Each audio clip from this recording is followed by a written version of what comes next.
लेकिन मेरा पहला सवाल कमलाकर त्रिपाठी जी को जाता है, जो कांग्रेस के नेता हैं। कमलाकर त्रिपाठी जी, मानती हूं कि एक चैप्टर था जहां कॉन्फ्रंटेशन था पिछले 10 सालों में, लेकिन अब एक नई शुरुआत हुई है। नई शुरुआत में विपक्ष के पास ज्यादा नंबर भी आए हैं, तो क्या इन नंबरों के साथ कहीं ना कहीं थोड़ी सी रिस्पॉन्सिबिलिटी भी होनी चाहिए कि नहीं? क्योंकि मैं इसीलिए कह रही हूं, 25-30 सालों से तो मैंने भी पार्लियामेंट कवर किया है। जब राष्ट्रपति का अभिभाषण होता है, भाषण के बाद अब उस पर एक थैंक्स प्रस्ताव पास होता है और उस थैंक्स प्रस्ताव के बाद ही कोई बिजनेस लिया जाता है। ये कन्वेंशन रहा है, रूल है कि नहीं मुझे नहीं पता, लेकिन कन्वेंशन यही रहा है। लेकिन अगर विपक्ष इस तरह से संसद रोकेगा और अपनी बात मनवाने के लिए कहेगा ये डिबेट कर लो, वो डिबेट कर लो, मैं पूछना चाहती हूं, अगर राष्ट्रपति अभिभाषण के थैंक्स मोशन पर बात भी करते, तो राष्ट्रपति जी ने तो नीट की बात की थी। नीट की बात पकड़कर आप नीट पर बोल भी सकते थे, लेकिन नहीं, आपको चर्चा चाहिए थी सिर्फ नीट पर। आप अपना नंबर और अपना हक दिखाना चाहते थे। इस तरह से संसद कैसे चलेगा? नाविका जी, सबसे पहले तो आपको बता दूं कि नंबर्स और हक तो जो है सत्ता पक्ष दिखा रहा है। कन्वेंशन के हिसाब से डिप्टी स्पीकर का पद देकर के जो है वो कंसेंसस पे स्पीकर का इलेक्शन होना चाहिए था, लेकिन वो नहीं हुआ। बहुत सारी चीजें ऐसी हैं आज जो संसद में हो रहा है। आपको बताऊं, दुष्यंत कुमार जी का एक शेर है, तेरा निजाम है सिलदे जुबान शायर की, ये एहतियात जरूरी है इस बहर के लिए। हो ये रहा है कि जो इंपॉर्टेंट मुद्दे हैं, मैं ये मानता हूं कि एक परंपरागत तरीके से राष्ट्रपति के अभिभाषण पर धन्यवाद प्रस्ताव होता है, लेकिन एक विशेष परिस्थितियां बनी हैं इस देश में। देश के लाखों नौजवानों का भविष्य स्टेक पर है। ये पूरी सरकार पेपर लीक सरकार बन गई है और जिस तरीके से राज्यसभा में भी हमारे नेता मल्लिकार्जुन खड़गे जी ने 267 के तहत नोटिस दी कि अभी बाकी सारी कार्रवाइयों को सस्पेंड करते हुए ये एक इंपॉर्टेंट इशू है, इस पर चर्चा होनी चाहिए। आप जो भी कह रही थी ये ठीक है, राष्ट्रपति के भाषण के प्रस्ताव के दौरान भी हम उस चीज को भी उठा सकते थे, लेकिन उसमें सत्ता पक्ष के द्वारा विभिन्न डिफरेंट इश्यूज पर वार्ता होती, इस चीज पर वार्ता नहीं होती। हमने, और हमारा कौन सा एजेंडा है? हम पब्लिक का एजेंडा लेकर के चल रहे हैं। हम विपक्ष हैं और प्रतिपक्ष की ये हमेशा ये जिम्मेदारी होती है कि सत्ता पक्ष को सही रास्ते पर रखना, उसके द्वारा किए गए गलत कार्यों पे उसको आईना दिखाना, पब्लिक की चीज जो इंपॉर्टेंट चीज है उसको रखना। हमने बहस की मांग की थी ना, हम किसी के महिमा मंडन की तो मांग नहीं कर रहे थे। हमने बहस की मांग की और पब्लिक के इशू पर मांग की। वो हमने कौन सा गलत काम किया? और माननीय अध्यक्ष जी के तौर पर ये अपने पहले टर्म में भी वो कई बार सांसदों के म्यूट कर चुके हैं। म्यूट ही नहीं कर चुके हैं, 15-15 मिनट के भाषण एक्सपंज कर दिए गए, पूरे भाषण एक्सपंज कर दिए गए। और उसी लोकसभा में रमेश विधुड़ी जी जिस तरीके की भाषा प्रयोग करते हैं, जो नीलांजना जी जो भाषा प्रयोग करती हैं रामजादे, और उसके बाद का वर्ड मैं आपके चैनल पर नहीं लेना चाहता, ये सारी चीजों के बावजूद एक्शंस नहीं होते। एक्शंस कोअर्सिव एक्शंस होते हैं विपक्ष की आवाज को दबाने के लिए। चलिए, आप मुद्दे उठाइए, आपका हक है। आपने मणिपुर का मुद्दा पिछले लोकसभा में उठाया था, लेकिन जब जवाब आ रहा था ना आपने जवाब चलने दिया, ना आपने बैठकर सुना, वॉकआउट कर दिया। जब भी हर चीज पर आपने वॉकआउट कर देना होता है। लेकिन रोहन गुप्ता जी, मेरा सवाल आपसे यह है, अगर नीट की परीक्षा पर डिबेट चाहती है विपक्ष, तो ये तो जनता का मुद्दा है, लाखों बच्चों का मुद्दा है, लाखों स्टूडेंट्स का मुद्दा है, तो इस पर आप ही मान जाते। आधे रास्ते आकर देश के मुद्दे को विपक्ष उठाना चाह रहा था, आप उठाने देते। कोई तो उदारता दिखाएगा तभी तो चलेगा। अगर किसी परिवार में भी कोई रहता है, एक लड़ता है, दूसरे को चुप होना पड़ता है ताकि परिवार में शांति बनी रहे। क्या संसद कभी एक परिवार होगा या इसी तरह का वन अपमैनशिप चलता रहेगा कि चित भी मेरी पट भी मेरी? देखिए नविका जी, 2 दिन पहले भी आपके सब डिबेट चल रहा था, मैंने एक चीज कही थी कि इस बार विपक्ष ने तय किया है कि एक सांकेतिक हमको एक मैसेज देना है कि हमारा नंबर बड़ा है। पर देश की जनता देख रही है कि अगर विपक्ष का नंबर बड़ा है, अगर उसका फायदा जनता को नहीं होगा तो ये तो सिर्फ विपक्ष अपने फायदे के लिए सब चीज कर रहा है। देखिए, विपक्ष के अप्रोच में सकारात्मकता और गंभीरता दोनों की कमी है। हम सब जानते हैं नविका जी, आपने भी सालों से संसद को कवर किया है कि एक हमारी परंपरा होती है कि जब विपक्ष राष्ट्रपति जी का अभिभाषण पे प्रस्ताव होता है तब एक डिस्कशन होता है और सारे मुद्दे आप उसमें कवर कर सकते हैं। पर नहीं, परंपरा की 2 दिन पहले आपके वहीं डिबेट पे ये बात चल रही थी कि परंपरा है कि डेप्यूटी स्पीकर पद जो है विपक्ष को दिया जाए। अब 2 दिन में विपक्ष परंपरा को भूल गया।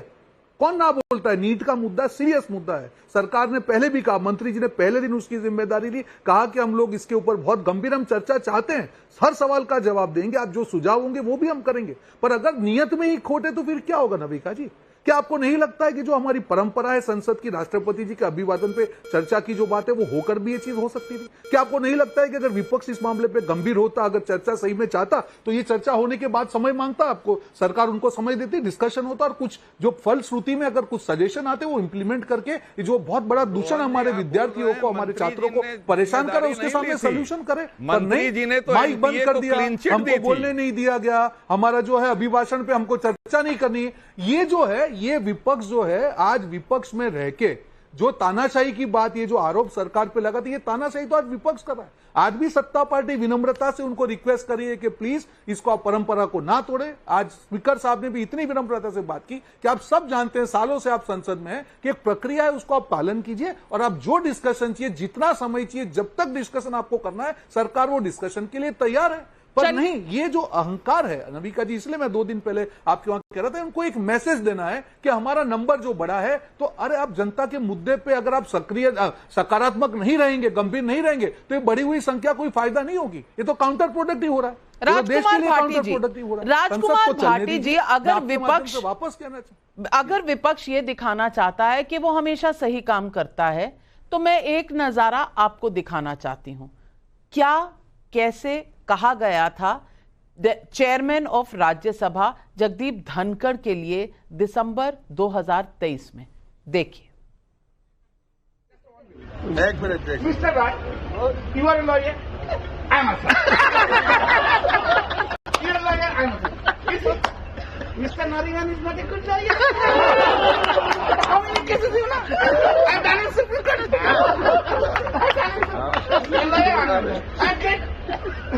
Must understand. My spine is so straight.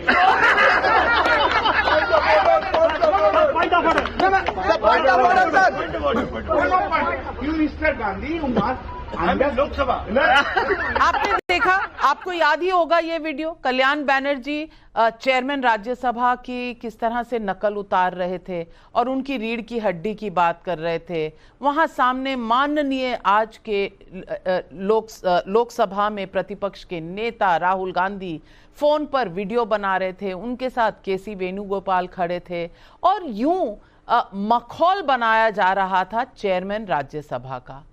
अब ये कोई आगाज तो नहीं था अच्छे रिश्ते बनाने का, लेकिन मैं कहना यह चाहती हूं कि दोनों तरफ से खींचतान इतनी ज्यादा है कि एक दूसरे को कोई बर्दाश्त करना नहीं चाहता। इस बीच में जनता कहां आती है? जनता कहां है? क्योंकि आपकी पॉइंट स्कोरिंग, आपका मैच तो आपस में चल रहा है। किसको पूछ रहे हैं आप? नहीं, कुछ बिंदुओं पर आपकी चिंता एकदम वाजिब है, मैं उससे सहमत हूँ। लोकतंत्र और संसद और सरकारों से कई और विपक्ष से भी कुछ मर्यादाओं की, कुछ परंपराओं के पालन करने की उम्मीद की जा सकती है, लेकिन सदन में और कक्षा में अंतर होता है, सांसदों में और छात्रों में अंतर होता है, और सभापति में और हेडमास्टर में अंतर होता है। जब सभापति हेडमास्टर की तरह सांसदों को बच्चों की तरह ट्रीट करेंगे उन पर अपने अनुशासन का डंडा चलाएंगे, उन्हें धमकाएंगे और उनके साथ भेदभाव करेंगे।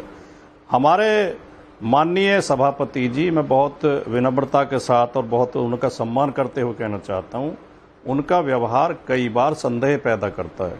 वो एक सांसद के तो जय संविधान कहने पे भी उनके चेहरे पर तनाव आ जाता है, चेहरे पर गुस्सा दिखाई देने लगता है और वो उसे टोकते हैं, और दूसरा सांसद सदन में खड़े होकर गालियां देता है, असंसदीय भाषा का प्रयोग करता है, भारत की पंथ निरपेक्षता को खुली चुनौती देता है, एक पूरे समुदाय को गाली देता है, और वो मुस्कुराते रहते हैं। हमारे सभापति जी मुस्कुराते रहते हैं। जब इस तरह के व्यवहार हों, और सभापति जी अभी देखा आपने किस तरह सांसदों को सबकी सलाह की जरूरत नहीं है, बैठ जाइए, सलाह की जरूरत नहीं, बैठ जाइए। ये माननीय सांसद हैं, निर्वाचित होकर आए हैं, और सभापति पक्ष या विपक्ष का होता ही नहीं है। सभापति जब सभापति चुनने के बाद राजनीतिक पार्टी से उसका संबंध खत्म हो जाता है। उसे दोनों पक्षों को समान दृष्टि से देखना चाहिए, समान दृष्टि से डांटना डपटना चाहिए, समान दृष्टि से समझाना चाहिए, समान दृष्टि से समय देना चाहिए। जब 150 सांसद सदन से बहिष्कृत कर दिए गए हों, सदस्य निष्कासित कर दिए गए हों पिछले सत्र में, पिछले कार्यकाल में, तो संदेह पैदा होता है और ये सवाल पैदा होते हैं।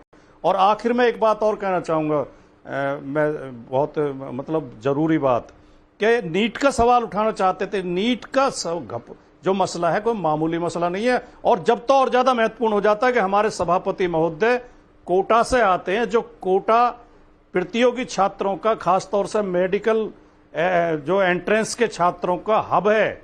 वहां पर लाखों की संख्या में छात्र प्रतियोगी परीक्षाओं की तैयारी करते हैं, एंट्रेंस की तैयारी करते हैं, और पिछले एक साल में कई दर्जन बच्चे आत्महत्या कर चुके हैं। ये हमने इतनी बोझिल सिस्टम बना दिया है परीक्षाओं को, इतना हमने उनका विश्वास खत्म कर दिया, अविश्वसनीय बना दिया, उनकी शुचिता खत्म कर दी है, पवित्रता खत्म कर दी है। मैं बिल्कुल आपसे सहमत हूं कि ये नीट का मुद्दा बहुत अहम है, पर अगर आप थोड़ी सी चतुराई दिखाते तो नीट का मुद्दा आप लेकर आते, राष्ट्रपति के अभिभाषण के तहत भी ला सकते थे, क्योंकि नीट की चर्चा राष्ट्रपति के भाषण में हुई थी। लेकिन अगर आपका ऑब्जेक्टिव ही यही था, आपका लक्ष्य ही यही था कि हमने किसी ना किसी तरीके से पूरे संसद के कार्य को स्थगित करना है, उसमें रोड़े अटकाने हैं, तो आप कोई भी मुद्दा ले लीजिए, आप किसी मुद्दे पर कुछ भी नहीं डिस्कस होने देंगे। और नीट का मुद्दा अपने आप को दिखाने के लिए कि भाई हम ही हैं स्टूडेंट्स के रक्षक, आप खड़े हो गए। लेकिन क्या नीट का मुद्दा हुआ डिस्कस? नहीं हुआ, क्योंकि परंपरा रही है कि पहले अभिभाषण पे धन्यवाद मोशन होता है और उसके बाद कोई भी डिस्कशन। आप राष्ट्रपति के धन्यवाद मोशन पर भी ये मुद्दा ला सकते थे, लेकिन सुहेल सेठ इन्होंने ऐसा नहीं किया। और मैं मानती हूं कहीं ना कहीं देखने वाला भी देख रहा है, अरे, और इन्होंने तो फिर थोड़े से अच्छी तरह कहा, जिस तरह से सभापति ने दीपेंद्र हुड्डा को कहा, उन्होंने कहा अरे बैठो, बैठ जाइए भी नहीं कहा था, अरे बैठो कहा था। इस तरह शायद सभापति को भी नहीं कहना चाहिए था। हम संसद के बाहर हैं, कह सकते हैं, जो संसद के अंदर होता है वो नहीं कह सकता। लेकिन बहाना अगर तलाशना है तो कोई भी तलाश लीजिए। संसद नहीं चलने देनी, क्या यही उद्देश्य है विपक्ष का? मैं समझता हूं कि संसद को बंद ही कर देना चाहिए, क्योंकि जो शर्मनाक बातें वहां हो रही हैं इससे किसी का लाभ नहीं।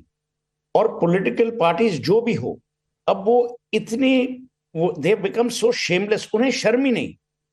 आप मुद्दा उठाते जाएंगे नाविका जी, उनको कोई फर्क ही नहीं पड़ेगा। नंबर 1। नंबर 2, मैं आपसे एकदम सहमत हूं, जो ओम बिरला ने जिस भाषा की यूज की, वो भाषा एक सभापति की होती नहीं है। पर जो जगदीप धनखड़ जी हैं, जो हमारे उपराष्ट्रपति हैं, वो हर वक्त तहजीब और तमीज से पेश आते हैं लोगों से। कल्याण बैनर्जी ने जो कहा, अगर मैं सभापति होता मैं उनको एक्सपेल करता, क्योंकि ये जगदीप धनखड़ की तौहीन नहीं, सिर्फ उनकी तौहीन ही नहीं है, ये एक कॉन्स्टिट्यूशनल पोस्ट की तौहीन है, पार्लियामेंट्री डेमोक्रेसी की तौहीन है, वही पार्लियामेंट्री डेमोक्रेसी जिसके ठेकेदार ये बनना चाहते हैं। नंबर 3, आज हमारी जो देश की स्थिति है, हम प्रोग्रेस कर रहे हैं, सब ठीक ठाक चल रहा है। मैं ये नहीं बोल रहा कि everything is perfect. Rahul Gandhi leader of opposition है।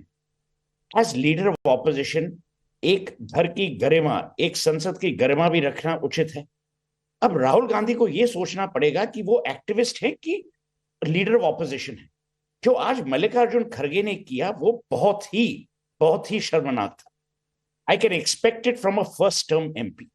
अगर आप लीडर ऑफ ऑपोजिशन इन राज्यसभा हैं और आप हाउस के वेल में जाते हैं तो आप अपनी तौहीन अपने आप ही इनवाइट कर रहे हैं।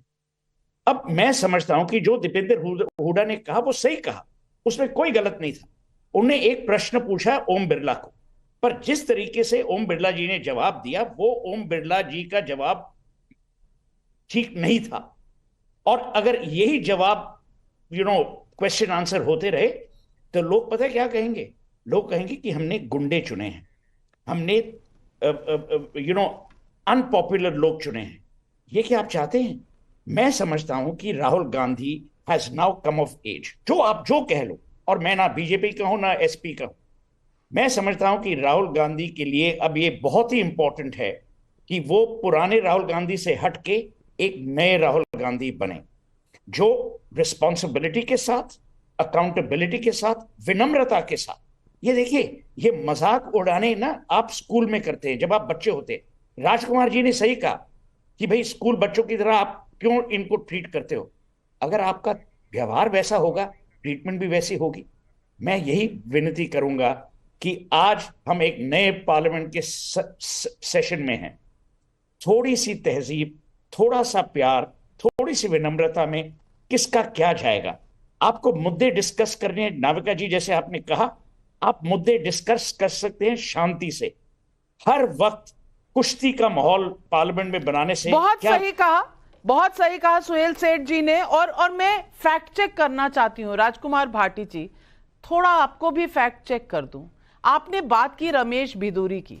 जब रमेश भिदूरी जी बोल रहे थे उस वक्त सभापति कौन था? मैं आपको तस्वीरों में दिखाना चाहती हूं।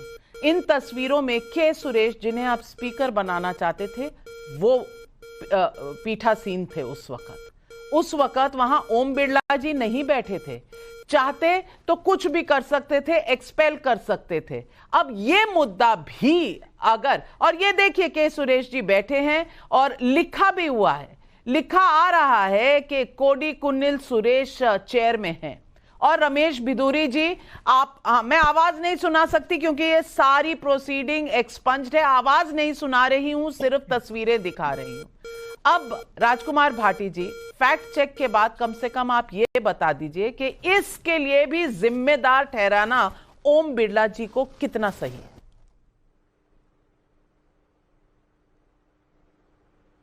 नहीं, ओम बिरला जी, मुझे पक्का बिल्कुल गारंटी ये नहीं है कि मुझे नहीं पता था उस समय पीठ पे कौन था, लेकिन ओम बिरला जी से शिकायत तो की गई थी बाद में। जो सांसद थे जिनके लिए अब शब्द कहे जा रहे थे, उन्होंने शिकायत तो की थी, उस पर भी तो कोई कार्रवाई नहीं हुई थी। राजनाथ सिंह जी तो खड़े होकर उन्होंने कहा था मैं इसके लिए माफी मांगता हूं। वहां पर सबसे सीनियर नेता थे, रक्षा मंत्री थे, उन्होंने माफी मांगी थी और पीठासीन थे के सुरेश, लेकिन आपने फैक्ट गलत रखा।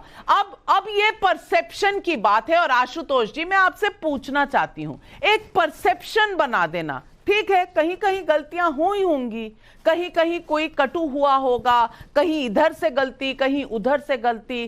कोई ये नहीं कह सकता कि भाई 100% मेरा दामन पाक साफ है और दूसरे का दामन मैला है।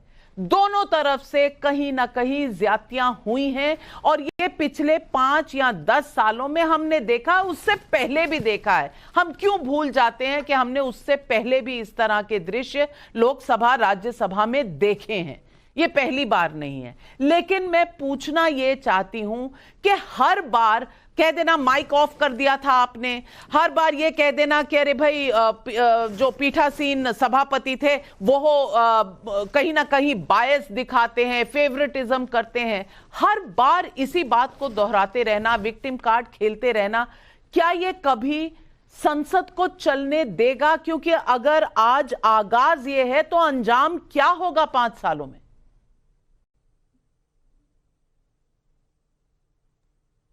ये बहुत आसान है। नहीं क्या?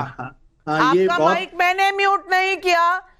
इससे पहले कि आप मैंने भी नहीं कहा कि आपने मेरा माइक म्यूट किया है। इससे पहले कि आप मुझ पर तोहमत लगाएं, ये आपका माइक आप ही के कंट्रोल में है। कम से कम मैं दर्शकों को बता दूं कि सभापति की तरह मेरी गत मत बनाइएगा। नाविका जी, एक चीज तो बड़ी महत्वपूर्ण है कि मुझे लगता है पिछले 10 साल से सिर्फ और सिर्फ विपक्ष की गलतियां हैं। वो विपक्ष क्यों है, ये उसकी सबसे बड़ी गलती है। उसको सत्ता पक्ष में हो जाएगा तो कोई गलती उसकी नहीं होगी। अब राहुल गांधी बेचारे क्या करें, कांग्रेस पार्टी के हैं तो जाहिर सी बात है सरकार उनको पसंद नहीं करती है और पसंद करना भी नहीं चाहिए, क्यों पसंद करेगी। लेकिन 2-3 चीजें बड़ी महत्वपूर्ण है। पहली बात यह है कि जगदीप धनखड़ जी के पहले वेंकैया नायडू जी राज्यसभा के सभापति थे और ओम बिरला के पहले सुमित्रा महाजन थी वहां पे स्पीकर। आप किसी भी विपक्ष के सांसद से पूछ लीजिए, मेरी गारंटी है कि इन दोनों के कंडक्ट को लेके नाराजगी हो सकती है, लेकिन सम्मान हर विपक्षी सांसद के मन में था। वेंकैया नायडू जी इतने सीजन्ड आदमी थे, सुमित्रा महाजन जी इतने सीजन्ड आदमी थे, उनको मालूम था कि सदन कैसे चलाना है, सांसदों के साथ कैसे बर्ताव करना है और किस तरीके से उनको हैंडल करना है। ये प्रॉब्लम जो है ये जगदीप धनखड़ जी के आने के बाद क्यों शुरू हुई और ओम बिरला जी के आने के बाद क्यों शुरू हुई, इस पर भी चर्चा होनी चाहिए। मैं इस डिबेट में जा ही नहीं रहा हूं कि सुमित्रा महाजन जी को लोकसभा का टिकट क्यों नहीं दिया गया। मैं उस डिबेट में नहीं जा रहा हूं कि आपको भी अच्छी तरीके से मालूम, मुझे भी अच्छी तरीके से मालूम। सवाल इसी बात को लेकर यह है कि अगर जो बात अभी आपने के सुरेश के बारे में बात कही, जहां तक मुझे याद पड़ता है के सुरेश जी मलयालम के हैं, उनकी हिंदी उतनी अच्छी नहीं है, इसलिए उनके ऊपर यह दोष दे देना कि उन्होंने कार्रवाई नहीं की। लेकिन जिस भाषा का इस्तेमाल विधूड़ी जी ने किया था, उसके बाद ओम बिरला को उनके खिलाफ इतना एग्जेम्पलरी एक्शन लेना चाहिए था कि हिंदुस्तान के संसद में कोई भी सांसद की इतनी हिम्मत ना पड़े कि किसी माइनॉरिटी के आदमी को सभा में इतनी इस भाषा में इस तौहीनी के साथ बात कर सके। लेकिन ओम बिरला जी ने वो कार्रवाई नहीं की और इसलिए उनको यह अधिकार नहीं है किसी दूसरे सांसद को यह बताने का कि आप कैसे डिसिप्लिन करेंगे, कैसे अनुशासन करेंगे। क्योंकि स्पीकर और सभापति जो मैंने पढ़ा, जितना मैं जानता हूं कि सबसे अच्छा स्पीकर वो होता है, सबसे अच्छा सभापति वो होता है जो सदन में सबसे कम बोलता है, जो सबसे ज्यादा आज की तारीख में बोल रहे हैं। हर सांसद से ज्यादा तो जगदीप धनखड़ की आवाज सुनाई पड़ती है। तो भाई अगर आपको भी तो अपने ऊपर नियंत्रण रखना पड़ेगा। एकदम गलत बात है। मैं आशुतोष से एक ही मेरा डिफरेंस है, जगदीप धनखड़ जी हर वक्त बड़े तमीज से और तहजीब से पेश आते हैं हर वक्त, और वेंकैया नायडू का तो एक अलग ही स्टाइल था। अब आशुतोष आपका स्टाइल और अरविंद केजरीवाल का स्टाइल अलग है, इसलिए आप में नहीं है, तो वो भी बात सही है। अब धनखड़ जी का स्टाइल अलग है, पर वो हर वक्त तमीज और तहजीब से और लोगों को इंक्लूसिव लेने की कोशिश करते हैं। आज भी उन्होंने क्या कहा, सागरिका को कहा कि भाई सागरिका इसलिए आप आई हैं, आप इतने अच्छी वीकली कॉलम्स लिखते हैं। वो नहीं कहना उनको, he could have easily not said it.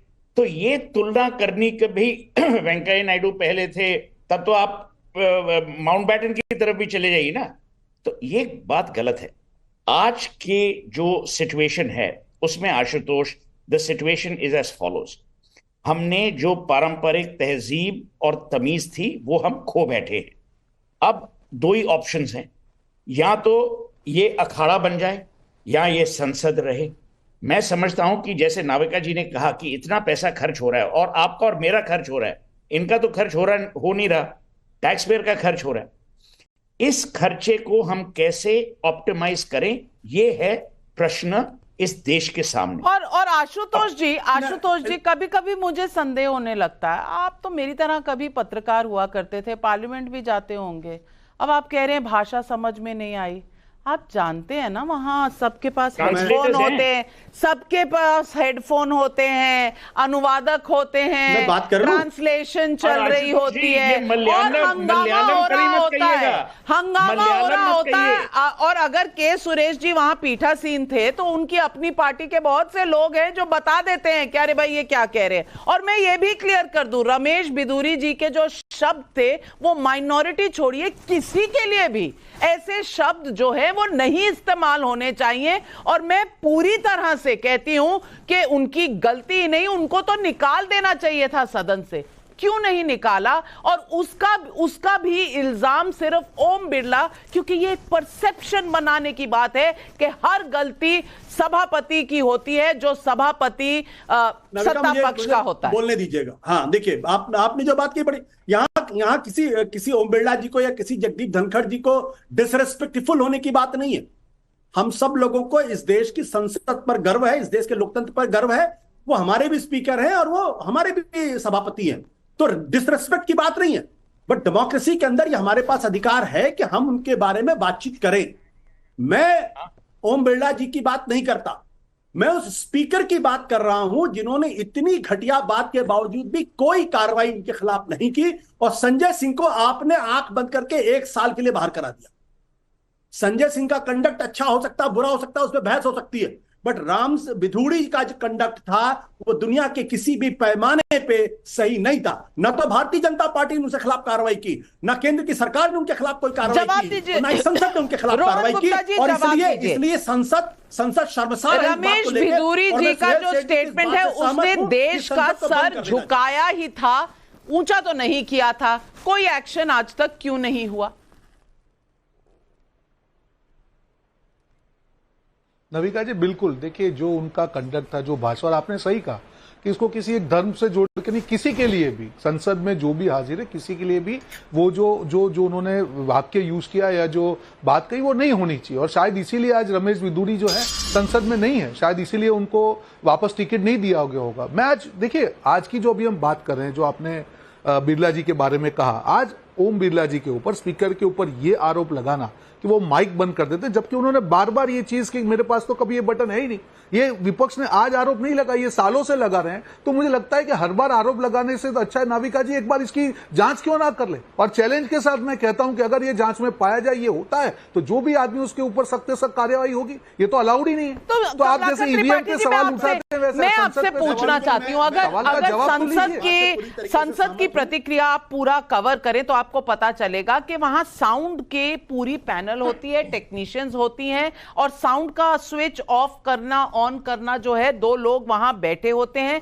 हर सांसद के सामने एक माइक होता है, माइक का नंबर होता है, क्योंकि हर सांसद की एक सीट होती है, और जिसको बोलने का मौका दिया जाता है उसका माइक अप होता है। और ये इशारा होता है, बटन नहीं होता स्पीकर के पास, लेकिन ये इशारा होता है कि अगर अभी टॉपिक ऑफ डिबेट है धन्यवाद प्रस्ताव पर, अभिभाषण के धन्यवाद प्रस्ताव पर चर्चा, तो उस भाषण पर जो बोल रहे हैं उनका माइक चलेगा। उस भाषण पर जो नहीं बोल रहे हैं तो जो सभापति होते हैं वो कहते हैं कि भाई अभी कुछ रिकॉर्ड पे नहीं जाएगा। ऑटोमेटिकली सभापति को बंद नहीं करना पड़ता, ये ऑर्डर के लिए होता है ताकि जिस मुद्दे की डिबेट हो उस मुद्दे पर बात हो। अब इसमें एक आरोप लगाना, आरोप के बाद पर्सनल हो जाना और हमेशा कहना कि भाई लोकतंत्र का गला दबाया जा रहा है, हमें म्यूट किया जा रहा है, ये कितना सही है? नविका जी, पहली चीज आपको बता दूं कि कोई चीज ऑन द रिकॉर्ड नहीं जाना और माइक बंद होने में अंतर है। दूसरी चीज, अभी जो आपने कहा वो बात एकदम सही है, इशारों से काम होते हैं। और वो एक हमने बचपन में कविता पढ़ी थी, उसकी 2 लाइन है कि राणा की पुतली फिरी नहीं तब तक चेतक मुड़ जाता था। तो वो जो सत्ता पक्ष में बैठे हुए लोग हैं और जो सभापति होने के बावजूद विशेष पार्टीगत व्यवहार कर रहे हैं, उनके इशारों पर ये चीजें होती हैं।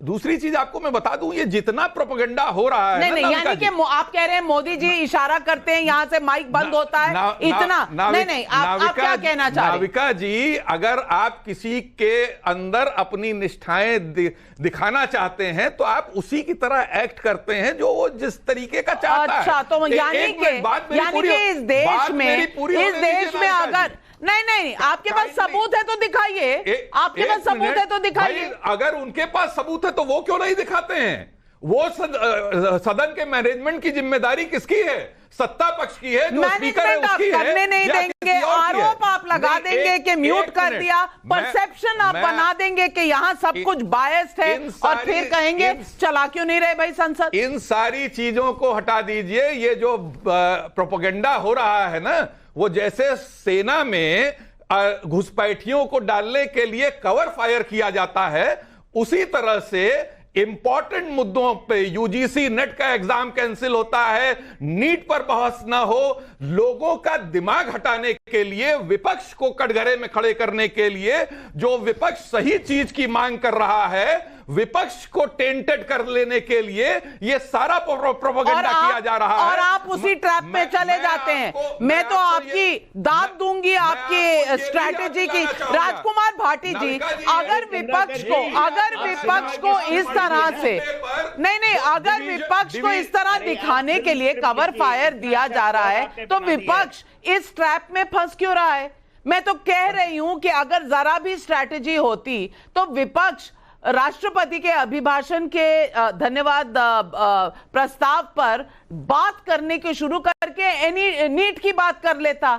ये आपके ऊपर था, आप यूज कर लेते वो स्ट्रैटेजी। आपने नहीं की, आपके पास पूरा मौका था, आप सरकार को घेरते। आपने ये मौका गवाया क्योंकि आप हीरो बनना चाहते हैं, आप सिंघम बनना चाहते हैं संसद के अंदर। ये मेरा आरोप है आप पे। नहीं, ये बात बिल्कुल सही है जो अभी बहस चल रही थी कि माइक बंद करने का बटन सदन में ओम बिरला जी के पास नहीं होता है और चैनल पर नाविका जी के पास नहीं होता। ये बात सही है, लेकिन ये भी बात सही है कि सदन में भी माइक म्यूट किए जाते हैं और डिबेट में भी किए जाते हैं, और सदन में बिना ओम बिरला जी के इशारे के नहीं हो सकता और चैनल पर नाविका जी के इशारे के बिना नहीं हो सकता। हर चैनल में एक नाविका जी हैं जिनके इशारे पर म्यूट होते हैं। और जो अभी कमलाकर जी ने कहा खुद कि बिरला की पुतली फ्री बना रहे हैं कि मैं म्यूट करती हूँ, ये सारी आशुतोष जी की गलती है। नहीं, एक बात कमलाकर जी, मेरी आपसे विनती है भाटी जी अपनी बात खत्म कर ले, फिर मैं सोहेल जी आ रही हूँ। जी भाटी जी।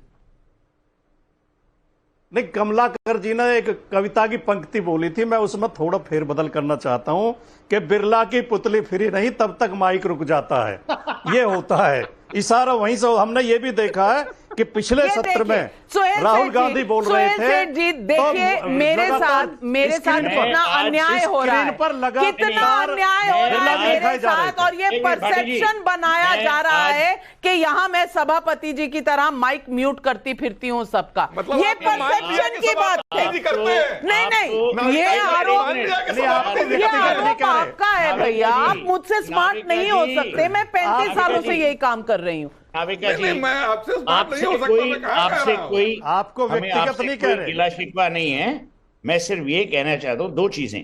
एक तो कमलाकर जी ने इतनी बढ़िया बात कही, आप सिनेमा के स्क्रिप्ट लिखिए, क्योंकि इन लोगों को अगर इतनी अक्ल होती कैसे कंस्पिरेसी करनी है, कैसे ये करना है, तो आज का पॉलिटिक्स ही कुछ और दायरे पे चलता। नंबर 1। नंबर 2, आप तमाम तरीके के सजेशन देते हैं, कभी पार्लियामेंट नहीं बंद कर रहे हैं, कभी मुझे स्क्रिप्ट लिखवा रहे हैं। प्रेमचंद भी नहीं कर सकते थे जितना आपने इनको आज इतनी श्रेय दी है। ये तो शेक्सपियर और प्रेमचंद दोनों की जोड़ी इतना नहीं कर सकती। नंबर 1। नंबर 2, हमारा मुद्दा क्या है? हमारा मुद्दा है कि संसद इसलिए चलना चाहिए क्योंकि उसमें लॉज पास होती, वो हमारी डेमोक्रेसी का एक सिंबल है। अगर उसी को हम लोग और उसी की गरिमा को अगर हर वक्त हम उसको नीचे दिखाएंगे तो फिर डेमोक्रेसी का क्या फायदा? बिल्कुल, और क्या फायदा पब्लिक के सवाल। चलिए, तो आप खड़े होकर विरोध करिए, नंबर लाइए, तोड़िए नंबर दूसरी तरफ से, अपनी साइड में लोगों को करिए ना। यही तो कन्विंसिंग का आपका काम है पॉलिटिक्स में। लेकिन जनता के सवाल, भाई देवघरे का नागपुर से सवाल है, राष्ट्रपति के अभिभाषण पर चर्चा की बजाय नीट का मामला उठाना क्या राष्ट्रपति की अवमानना नहीं है? अतुल कुमार सोनी का बिलासपुर छत्तीसगढ़ से सवाल, सदन में विपक्ष का लगातार चिल्लाना, सभापति पर झूठे आरोप लगाना, क्या इसी तरह विपक्ष संविधान को बचाना चाहता है? अरविंद गुप्ता का ग्वालियर से सवाल, क्या राहुल गांधी सस्ती लोकप्रियता के लिए माइक का बहाना बना रहे हैं? कश्यप वैद्य का वडोदरा से सवाल, विपक्ष को बोलने के बाद अगर वॉकआउट ही करना होता है तो माइक चालू हो या बंद क्या फर्क पड़ता है? युवराज पाटिल का सांगली महाराष्ट्र से सवाल है, अगर सदन में सब कुछ विपक्ष की मर्जी के अनुसार होना चाहिए तो बहुमत की सरकार का क्या मतलब होता है? और असित मोदी का मुंबई से सवाल है, अगर संसद की कार्रवाई हंगामे में धुल जाए तो सांसदों को अपनी उस दिन की सैलरी को लेने से इनकार नहीं करना चाहिए क्या? ये सवाल पूछ रही है आज पब्लिक। और मैं जानती हूं कि पब्लिक चाहती है इस देश में नंबर ऐसे दिए हैं उन्होंने, चाहती है कि विपक्ष भी स्ट्रांग हो, विपक्ष के पास भी नंबर हो, एक चेक रहे जो सत्ता पक्ष है उसके ऊपर। और इसी तरह से इस देश के बहुत अनुभवी और विद्वान नागरिकों ने, वोटरों ने इस तरह का आज मैंडेट दिया है। लेकिन क्या विपक्ष संसद बचाओ, संविधान बचाओ की आड़ में सिर्फ हीरो बनने का खेल खेल रहा है, सिंघम बनने का खेल खेल रहा है? क्योंकि जनता का तो कोई भी मुद्दा सामने आया ही नहीं, सिर्फ मैं बड़ा या तुम, यही खेल चल रहा है। हमने पहले भी देखा, हम आज भी यही देख रहे हैं। क्या इसीलिए हमने नए चुनाव किए थे, नई सरकार और नया विपक्ष चुना था? ये सवाल आज पब्लिक पूछ रही है। For more of such videos, do like, share and subscribe to ET Now Swadesh.